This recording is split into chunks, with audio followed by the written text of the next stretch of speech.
Bonjour à toutes, bonjour à tous, bienvenue dans ce nouveau numéro des Rendez-vous de la géopolitique. J'ai le plaisir de vous recevoir avec Fabrice Ravel pour traiter d'un nouveau thème, les conflits oubliés en 2017.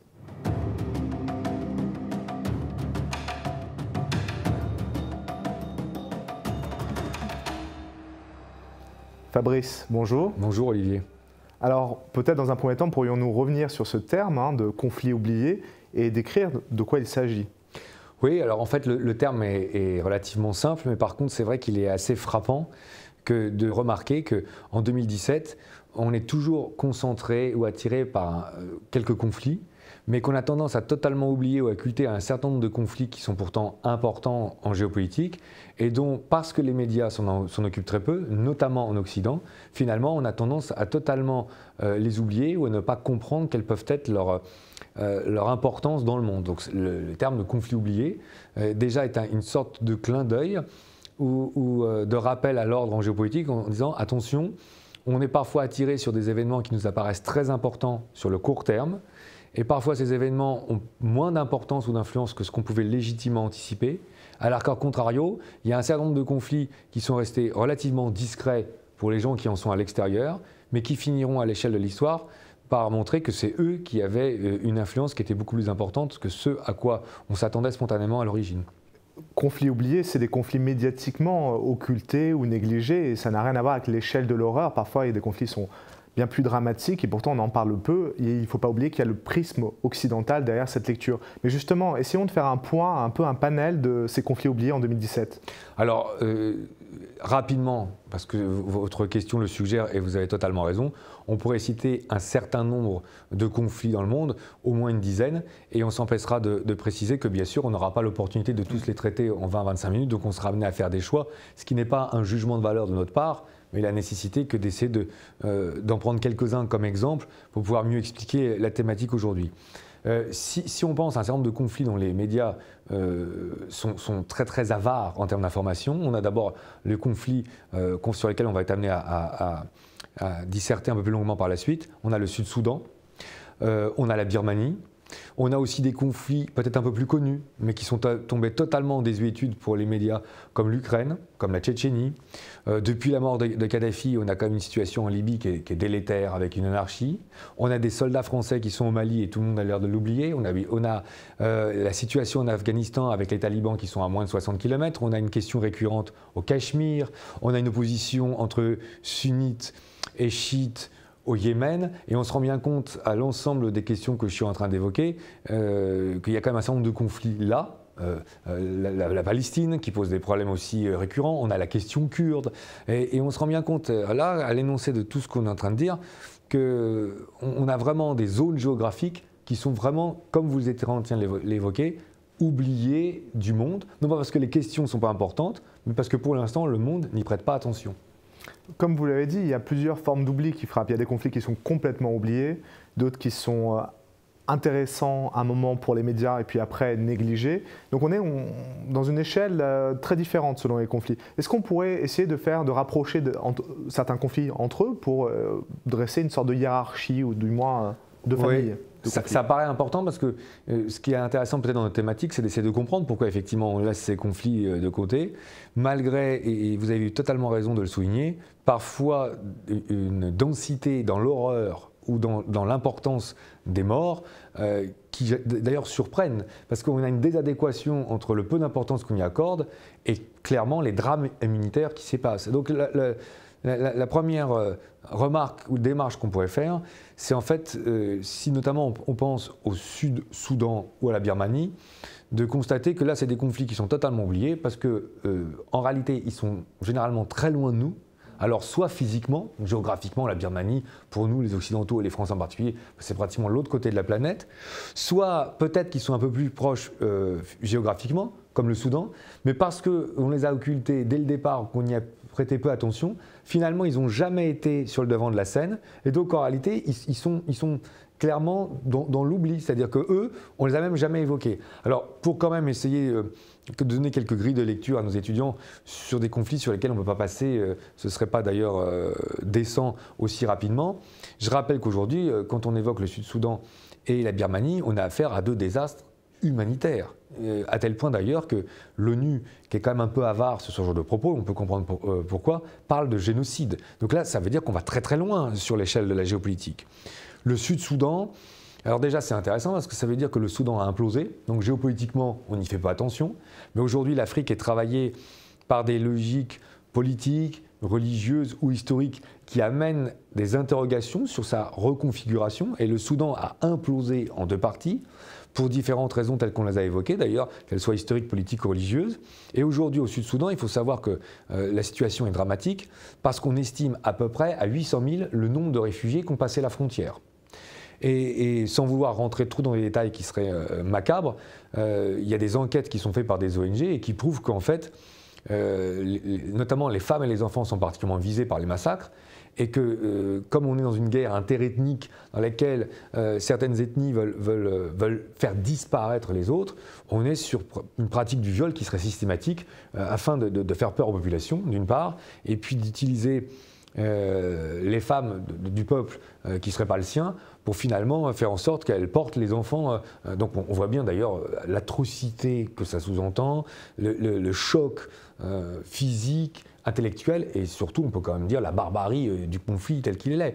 Et c'est là où la question me semble-t-il a tout son sens, parce qu'on mesure bien la désadéquation surprenante entre l'amplitude du conflit, 1 million de personnes qui fuient une guerre, entre l'immensité des massacres et des désordres, et finalement le peu d'écho que ça a en termes d'informations, comme vous le soulignez, dans les médias occidentaux en particulier. Là aussi, la Birmanie est un exemple intéressant parce que la Birmanie, c'est une situation dans laquelle aujourd'hui, on estime qu'il y a pratiquement plus de 400 000 réfugiés de la communauté musulmane en Birmanie qui ont passé la frontière au Bangladesh. Alors là, ça nous amène à plusieurs remarques.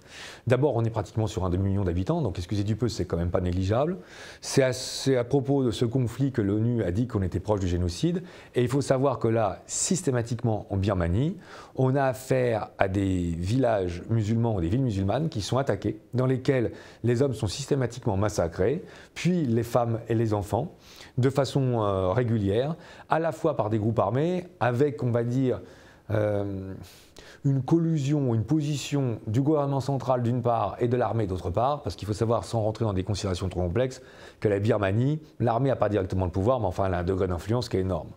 Or, ce qui est intéressant dans ces situations, c'est qu'aujourd'hui, c'est la communauté musulmane qui subit la répression ou ce massacre, et je trouve que c'est opportun de le rappeler parce qu'on a souvent tendance, en Occident, à avoir une lecture qui est un peu trop caricaturale.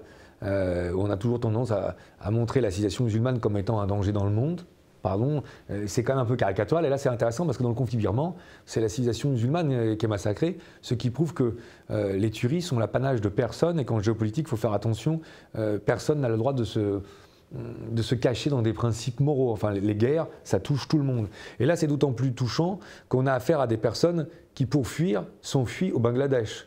Et sans vouloir être désagréable envers nos amis du Bangladesh, quand on connaît le produit intérieur brut ou le PIB du Bangladesh, on voit bien que c'est l'un des pays les plus pauvres de la planète. Ça laisse à penser quel doit être l'état de désarroi ou de peur de gens qui émigrent dans un des pays les plus pauvres de la planète. Donc là, on a une situation excessivement brutale, dans laquelle clairement certains partis politiques fanatiques bouddhistes disent on veut chasser les musulmans du territoire. Et pour l'instant, non seulement les médias sont très discrets, mais la communauté internationale est très discrète. Et l'ONU, à part le fait de le regretter ou de stigmatiser l'importance des massacres qui y sont, mais ne font pas grand-chose. Et c'est ça aussi qui est intéressant, parce que les conflits sont oubliés, certes dans les médias, mais ils sont d'autant plus oubliés dans les médias qu'apparemment pour l'instant, la communauté internationale ne s'y intéresse pas du tout. Ce qui nous ramène encore une fois au rôle de l'ONU. L'ONU est de plus en plus critiquée d'ailleurs, il faut le savoir. Il y a un auteur qui a sorti un ouvrage sur l'ONU il y a une quinzaine de jours, qui est très très très critique, alors non seulement sur son fonctionnement, avec de la corruption qui serait très importante, mais même sur son idée phare. Et le titre de l'ouvrage, c'est quand même l'ONU, la grande imposture. Franchement, quand on voit les événements tels qu'on vient de les évoquer, on peut légitimement s'interroger sur qu'est-ce que fait cette organisation internationale pour essayer de ramener la paix dans des régions qui sont bouleversées. Oui, puis il y a autre chose dans ce que vous êtes en train de dire qui est important, c'est on voit les migrations, des submigrations subies, qui sont des migrations sud-sud, et non pas du sud vers l'Occident, ce qui nous obnubile complètement, nous. Absolument. Et ça, c'est très important parce qu'effectivement, c'est aussi, ne jamais oublier qu'en géopolitique, c'est toujours important d'essayer de ne pas privilégier une seule grille de lecture, mais d'être sur une lecture qui est un peu décalée ou sous un autre angle. Et de ce point de vue-là, ce qui est assez intéressant, c'est que non seulement parfois on ne regarde pas des conflits parce qu'on n'a pas l'habitude, et parfois on ne regarde pas des conflits parce que malgré le fait qu'ils s'inscrivent sur le long terme, apparemment pour l'instant il ne s'y passe pas grand-chose, on est sur une accalmie, donc ils disparaissent totalement de la concentration ou de l'attention. Et là, il y a quand même quelque chose, il y en a certains sur lesquels qu'on pourrait évoquer de ce point de vue-là, et donc une fois qu'on va les évoquer, ils vont surprendre d'ailleurs. Il y a un exemple qui vient tout de suite en tête, c'est l'exemple de la Palestine. Ça a été au cœur de l'actualité médiatique pendant longtemps avec les intifadas, et là on n'en entend plus parler. C'est incroyable. Olivier, c'est incroyable. Franchement, quand on regarde l'histoire de la géopolitique depuis 1948 et l'établissement des premières colonies, hébreux d'abord et puis israéliennes par la suite, quand on se rappelle que dans son ouvrage La guerre froide d'André Fontaine, il y a nécessairement le premier conflit israélo-arabe 48, puis le second conflit israélo-arabe sur le canal de Suez en 56, puis la guerre des 6 jours en 67, puis la guerre du Kippour en 73, qu'il y a eu Yasser Arafat, qu'il y a eu Septembre Noir, les phalangistes palestiniens, qu'il y a eu le Liban qui a été déstabilisé, qui a été en guerre civile, que ça a amené le Hezbollah. Quand on connaît toute l'histoire chaotique de la région, avoir finalement, si on regarde bien, un silence aussi assourdissant, si vous me permettez cette expression, sur la Palestine, c'est proprement stupéfiant. Enfin, si on avait dit, il y a 20 ou 30 ans, à des observateurs, à des professeurs de géopolitique, aux étudiants, vous verrez, il y a des périodes où on ne parlera pas du tout de la Palestine, je vous prie de croire que beaucoup auraient été dubitatifs. Et c'est d'autant plus interpellant qu'aujourd'hui, la Palestine reste, à mon sens, doublement préoccupant au niveau géopolitique. Pourquoi ? D'abord parce qu'il y a 2 millions de personnes, de Palestiniens, qui sont coincés sur la bande de Gaza. Bon. Or, sur ces 2 millions de Palestiniens qui sont coincés sur la bande de Gaza, il y en a à peu près 50% qui sont considérés comme jeunes, 20 à 25 ans. Et parce que la frontière avec Israël est fermée, parce que les Égyptiens, depuis le retour du maréchal Sissi et la volonté d'écarter les frères musulmans, ont fermé aussi la frontière entre la bande de Gaza et l'Égypte, on a affaire à une population finalement qui est complètement emprisonnée au sein de son propre territoire. Première remarque. En plus, on a un taux de chômage qui est particulièrement élevé. Et on a le Hamas, qui est donc une organisation politique en Palestine, qui pour des questions civilisationnelles, disons-le pudiquement, a tendance à décourager tout ce qui pourrait être activité culturelle, le cinéma ou les concerts. Donc on se retrouve pratiquement avec 1 million de jeunes qui n'ont aucun accès à l'extérieur, qui n'ont pas de perspective d'avenir, à part le chômage, et pour dire comme les choses, dans un contexte géopolitique comme on le connaît de la Palestine, mais c'est une poudrière. C'est-à-dire qu'on ne peut pas imaginer que ça puisse se prolonger longtemps. Et c'est d'autant plus important à souligner qu'aujourd'hui, bien sûr, les médias sont sur l'Irak, sur la Syrie, puis sur l'Irak, mais on aimerait aussi expliquer que la Palestine est souvent instrumentalisée, notamment dans les mouvements les plus radicaux, pour exprimer une lutte soit contre l'influence occidentale, soit contre l'État d'Israël. Et si on arrivait de concertation avec Israël, et notamment les organisations internationales, à créer un État palestinien, franchement, la question mérite d'être posée. Comment peut-on aspirer à la paix dans la région si à un moment ou à un autre, on ne crée pas un État palestinien? L'un des plus grands discours de François Mitterrand, en 1982 de mémoire à la Knesset, au Parlement israélien, c'était de dire à un moment ou à un autre, il faudra avoir le courage de faire la paix avec l'adversaire et de réfléchir à comment créer un État palestinien. Parce que, Olivier, on peut légitimement se dire que s'il y a un État palestinien qui est créé et qui arrive à s'enraciner dans le temps et dans la région, ça empêchera un certain nombre de forces plus radicales que de récupérer cette question.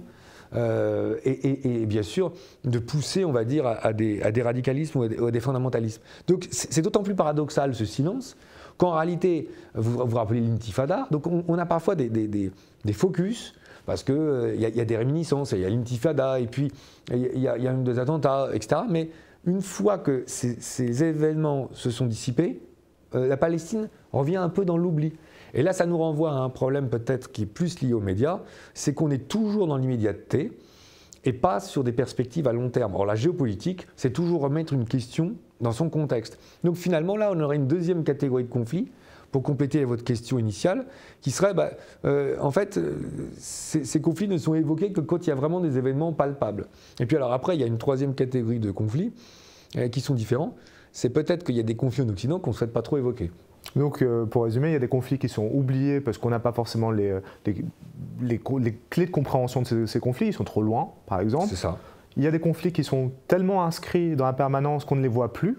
Et pourtant, on voit bien que les conflits d'aujourd'hui sont déterminés et sont causés aussi par ces origines-là. C'est exactement ça.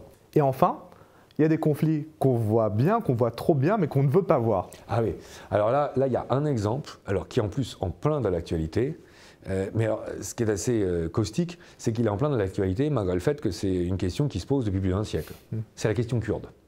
Alors là, c'est assez intéressant parce que les Kurdes, en règle générale, ne sont évoqués dans nos médias qu'uniquement quand il s'agit d'expliquer qu'ils contribuent à la lutte contre les radicaux islamiques Daesh en Syrie ou en Irak. Mais par contre, on ne remet jamais la question kurde. Or, le 29 septembre 2017, il y a eu une question sur l'autonomie kurde. Et là, si on se permettait d'avoir un esprit un peu taquin ou de mettre une boutade, on ferait remarquer qu'il n'y a certainement rien qui permet de rapprocher les autorités syriennes, irakiennes, turques ou iraniennes, à part peut-être une chose, combattre les Turcs. Combattre les Kurdes, pardon. Et donc, parce que là, la question, elle est fondamentale. Les Kurdes, c'est 40 millions d'habitants, vous voyez. 40 millions. Je demande à nos étudiants de se remettre en perspective sur la démographie d'un certain nombre de pays européens. 5 millions pour le Danemark, 9 millions pour la Suède, 10 millions, 11 millions pour la Belgique, 16 millions pour les Pays-Bas. Or, les Kurdes sont 40 millions. Donc la question qui a été soulevée dans la partie du Kurdistan en Irak, qui consiste à dire, est-ce que vous, les Kurdes d'Irak, vous êtes d'accord pour l'autonomie de la province kurde, ça fait peur à tout le monde. Ça fait peur aux Irakiens parce qu'ils perdraient un territoire, mais ça fait peur aux Syriens parce qu'on voit bien qu'il y aurait une sorte d'appel d'air sur les Kurdes qui seraient en Syrie en disant attendez, à ce moment-là, il y a une grande nation kurde qui va se créer. Ça fait très très peur aux Turcs parce qu'il faut regarder ce que c'est ce que serait qu'une région kurde en Turquie qui quitterait la Turquie et qui viendrait sur un Kurdistan qui serait en Irak et en Syrie. Et en plus, il y aurait un Kurdistan qui serait en Iran. Ce qui veut dire qu'un Kurdistan en lecture large serait à la fois sur une région syrienne, irakienne, turque et iranienne. Et c'est là où on peut monter en puissance, parce que non seulement ça fait peur à toutes les puissances locales, mais pour dire clairement les choses, ça fait peur à tout le monde. Personne ne veut en entendre parler. Les Américains l'ont fait de façon feutrée, parce qu'on voit bien pourquoi en plus ça embarrasse tout le monde. Parce que franchement, voilà un peuple à qui on a promis un certain nombre de choses à l'issue de la Première Guerre mondiale. On était en plus sur des théories qu'on a évoquées dans une émission précédente, le droit des peuples à disposer d'eux-mêmes. On a envie de dire que ce serait légitime par rapport à la démocratie ou à l'indépendance, s'ils le souhaitent, que de créer un État kurde. Or, finalement, depuis un siècle, ça n'a jamais été le cas. Et les Américains ont dit, finalement, à tous les autorités kurdes dans le nord de l'Irak, ne faites pas de référendum sur l'autonomie. Nous, on va augmenter nos dons, nos investissements américains pour faire en sorte que votre vie quotidienne soit meilleure ou que l'économie soit meilleure. Donc, sous-jacent à cette problématique, il y a, nous les Américains, on ne veut pas que vous fassiez un référendum sur l'autonomie. Donc, clairement, on ne veut pas que la question kurde soit soulevée. Donc, c'est pas exprimé de façon aussi palpable ou évidente, mais c'est vraiment très sous-jacent. Et ce qui est très intéressant, et là les médias français l'ont très très peu évoqué, c'est que le président de la République française a appelé personnellement le chef de la communauté kurde en Irak en lui conseillant effectivement de ne pas faire ce référendum, enfin c'est quand même assez énorme, en disant que ça allait poser trop de problèmes géopolitiques dans la région et que ça aurait trop de résurgence sur l'équilibre du monde. Donc là, aujourd'hui, voilà un conflit qui est totalement mis de côté ou qui est totalement occulté, parce qu'en réalité, ce n'est pas tellement qu'il soit illégitime ou qu'il soit inopportun, mais c'est qu'il dérange tout le monde sur l'équilibre géopolitique, pour des raisons différentes parfois. Ce qui nous amène parfois à des alliances qui sont abracadabrantesques. Enfin, je veux dire, pardon, mais une alliance entre l'Iran aujourd'hui et la Turquie, alors que les deux, on voit très bien, qui pour des raisons historiques, ont la prétention de redominer cette région, finalement ils finissent par s'allier parce qu'ils disent bon, on va d'abord commencer par écraser l'insurrection kurde, puis après on s'affrontera par la suite s'il le faut. De même que les Turcs parfois se mettent à soutenir les Kurdes irakiens Parce que comme les Kurdes irakiens, par rivalité, ne sont pas toujours d'accord avec les Kurdes turcs, ils se disent, il n'y a qu'à laisser les Kurdes irakiens qui vont en plus affaiblir l'Irak. Et comme les Kurdes irakiens, ils ont la prétention de dominer ce qui serait le Kurdistan, ils nous faciliteront à écraser les Kurdes qui sont en Turquie. Donc, et ça, finalement, c'est un angle qui n'est jamais évoqué en Occident. Et ça touche quand même, encore une fois, 40 millions d'habitants. Donc pour l'équilibre de la région, ça ne sera pas neutre, d'autant plus que le Kurdistan a un autre malheur, c'est qu'il se situe sur des zones dans lesquelles il y a d'immenses ressources pétrolières. Ça ne va pas simplifier la question, pour être totalement honnête. On a évoqué donc le Kurdistan, ou le futur Kurdistan, la question kurde plus exactement. On a parlé de la Birmanie, on a parlé du Soudan, on a parlé de la Palestine. On a laissé de côté plein de conflits, comme on l'a expliqué pourquoi. On ne peut pas s'étendre sur tout, sinon ça serait une émission de 2 minutes par conflit, ça serait dommage. Mais est-ce qu'il y a un enseignement à retirer de ces conflits oubliés par l'Occident, des conflits oubliés par l'Occident, je veux dire? C'est à mon sens la vraie réponse à cette thématique ou cette problématique, parce que finalement, ces conflits oubliés nous amènent à plus parler de nous que de parler des conflits. En réalité, c'est nous qu'on devine à travers ces conflits oubliés. C'est nous qui oublions ces conflits. Parce que par définition, ce n'est pas les peuples qui les subissent, qui les oublient. Et donc en réalité, on se rend compte, à mon sens, de 2 ou 3 aspects essentiels en géopolitique. Le premier, c'est qu'il faut faire très très attention à ne pas s'enfermer sur certaines questions et à oublier certaines au prétexte qu'on pense qu'elles sont importantes pour certaines et pas pour d'autres. Il y a un événement qui pourra peut-être étonnant qu'on rapproche. Il ne faut jamais oublier que l'attentat du 28 juin 1914 à Sarajevo, l'attentat contre François Ferdinand, personne à l'époque ne pense que c'est un sujet important. C'est ce qui va finir par déclencher la Première Guerre mondiale. Donc déjà, la première chose qu'on est obligé de faire remarquer, c'est qu'il faut être très précautionneux sur la sélection qu'on ferait des conflits en faisant de façon arbitraire au départ un choix entre ceux qui seraient importants et un choix entre ceux qui ne seraient pas importants, parce qu'on se rend compte sur le long terme qu'on peut être amené à se tromper et que d'ailleurs, on en finit par parfois rater des conflits essentiels. Ça, c'est la première leçon qu'on peut tirer, me semble-t-il, de ce qu'on est en train d'évoquer. La deuxième leçon qu'il faut tirer, et qui est essentielle en géopolitique, c'est qu'il ne faut pas regarder le monde à travers uniquement sa propre culture, sa propre histoire ou son propre prisme. Ça, c'est quelque chose qu'on avait déjà souligné sur la 4e émission l'année dernière, notamment à travers la Russie et Vladimir Poutine. Il faut d'abord, en géopolitique, on ne le répétera jamais assez, il faut d'abord s'efforcer de comprendre avant de commencer à juger. Et d'ailleurs, les 2 points qu'on est en train de soulever sont des corollaires ou sont connexes. C'est parce que je remets une question dans son contexte, toujours, que j'arrive à mieux apprécier quel est vraiment le poids qu'elle a. Et ensuite, parce que je sais mieux apprécier le poids qu'elle a, je suis amené à plus voir les choses de la même façon, ou parce que je ne vois pas les choses de la même façon, je suis amené à mieux comprendre le poids qu'elle a. Et puis, à mon sens, il y a une 3e information qui me paraît fondamentale, c'est qu'on est trop prisonnier des réseaux sociaux. Et les réseaux sociaux ont un avantage formidable, c'est qu'ils nous permettent d'avoir accès immédiatement à l'information. Alors qu'en réalité, ce qui se passe, c'est qu'on est plongé dans l'immédiateté, si vous me permettez cette expression, mais qu'on n'arrive plus à prendre du recul et donc justement à remettre les conflits en perspective ou dans leur contexte. Là aussi, je vais peut-être prendre un exemple qui est un peu surprenant, mais qui, à mon sens, peut toucher nos étudiants qui, par définition, sont une génération qui, encore plus que la nôtre, qui est plongée dans cette immédiateté à cause des réseaux sociaux et des smartphones. Quand les Grecs gagnent la bataille de Marathon en 495 avant Jésus-Christ, c'est une bataille qui est essentielle pour Athènes, parce que suivant qu'elle est gagnée, et surtout suivant qu'elle est perdue, Athènes est détruite et tout le peuple athénien est déporté en esclavage. Inutile de dire que l'issue de la bataille est attendue avec une anxiété importante par les citoyens d'Athènes. Pourquoi je dis ça? Parce qu'aujourd'hui, paradoxalement, beaucoup oublient qu'à l'issue de la bataille, il reste à informer Athènes qu'on a gagné. Donc, on va dépouiller de son armure un guerrier grec, lui huiler le corps et le faire courir 42 km 127 pour annoncer la victoire. On ne peut pas envoyer un SMS à l'époque. Et on oublie qu'on court le marathon aujourd'hui à cause de ça, ce qui est assez amusant ou piquant, puisqu'on a évoqué dans une émission précédente les Jeux Olympiques. Aujourd'hui, on célèbre l'harmonie entre les peuples en appelant une course de 42 km le marathon, alors que le marathon, c'est quand même le symbole de la victoire des Occidentaux sur les Orientaux. Ce qui prouve qu'il faut toujours remettre les choses en perspective. Mais pourquoi je pense à cette bataille de marathon? Parce qu'un marathon, comme le 2 décembre 1805, 20 siècles plus tard, il faut une semaine pour apporter l'information. L'inconvénient, c'est qu'on n'a pas l'information tout de suite. L'avantage, c'est qu'on est obligé de prendre du recul et de réfléchir pour pouvoir mieux comprendre quelles peuvent être les influences des conflits dans le monde.